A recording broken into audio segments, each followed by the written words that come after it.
Hello, ladies and gentlemen, this is Eddie Marcus again.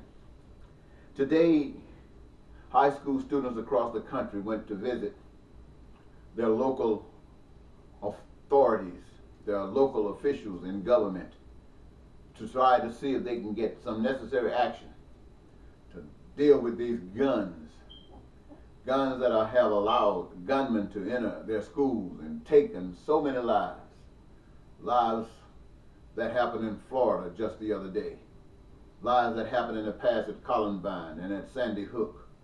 These parents and these kids are saying now that they're afraid to get up and go to school because they don't know who's going to come in and try to take their lives.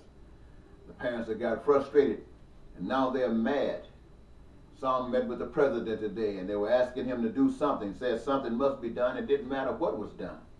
Some even suggested that you'd arm the staff at the schools to protect the students.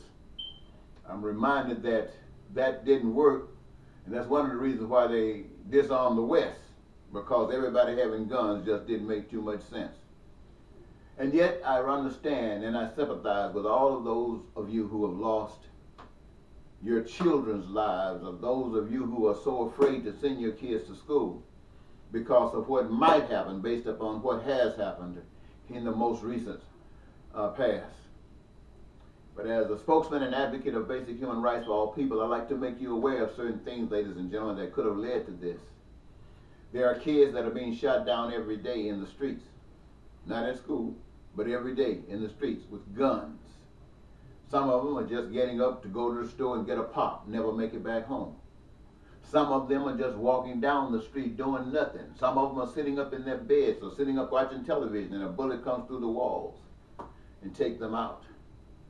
Some of them have parents who have cried just like you are crying today, who are fearful just like you are fearful today. There are those who've had their kids shot and murdered by those who were supposed to protect them. There have been video footage of the action taken of the murder, and no action, appropriate action, was exercised. And so one might say that what has happened today is just a vicious cycle that had missed you before. But it was something that was going on across this country all along that was ignored because it passed you by. And now it has finally come to you. And all of the time that this stuff has been happening, you have not given it any thought about what can possibly be done. And I say that because you're saying that now that this has happened to you, you want action taken to prevent this. All of the other activities that were happening to other people, they're losing their kids, their adults being murdered, didn't mean anything. It only means something because it's come to you. But that is not going to fix it, ladies and gentlemen, when you stand up and upset and your only concern is what happens to protect your child, what happens to protect your children. If you want this thing fixed, you're going to have compassion for other folk. Those things, those vices that attack them in such a way that they grab guns because they feel that there is no other way to make it, to vent their anger, to go and kill, to get a gun, and people who sell guns just to make money. Well, all of these things play part in the system in which we live. So if you're thinking that making some legislation is going to prevent this from happening, those people who are at odds with you about that, they know that that won't happen. Anybody that wants to kill some other person is going to find a way to get a gun to come and kill them.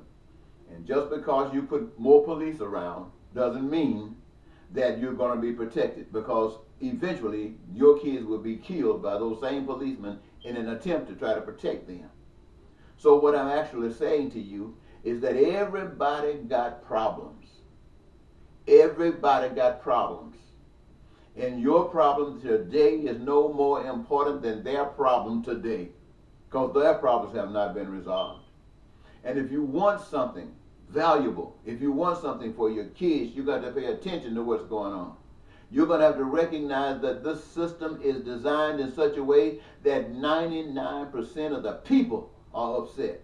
That women's movement expresses how upset people are. The Me Too movement expresses how upset people are. Black Lives Matter and White Lives Matter expresses how upset people are.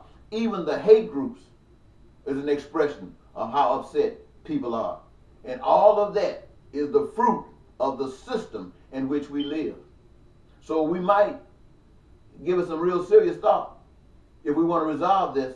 Maybe it's the system.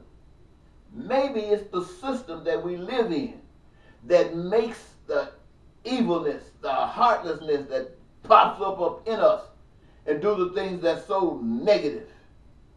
It's because of the system in which we live. Maybe we should change the system. Sit up and talk to your legislators about changing a law. But that's not good enough. Stand up with your mind made up that you are going to be a participant in the change of a system that eliminates those things. And one of the things that brings about all of this crime and violence is poverty, ladies and gentlemen. Poverty. I tell you, poverty is a result of a system that's designed by human beings who don't want to be fair. They come up with systems that represents what they say, people that have been divided. Some call themselves Republicans, some call themselves Democrats, some call themselves Green, some call themselves all kinds of things. But nothing that covers everybody. You say it's wrong. People start talking about covering everybody, and the first thing other people start saying, they're trying to distribute our money, distribute our wealth. I say, if you're worried about distributing the wealth, then take all that stuff out of it. Take money out of it. And give people the opportunity to live their dreams. If they were living their dreams, they would be engaging themselves in the process of creating the same goods, the same services that people need every day. And they would do it in such a way that would be in abundance, that each individual, man, woman, child, black, white, old, and young, can be able to access from it those things that make their dreams come true. And when your dream is coming true, you're not thinking about killing. You're thinking about living.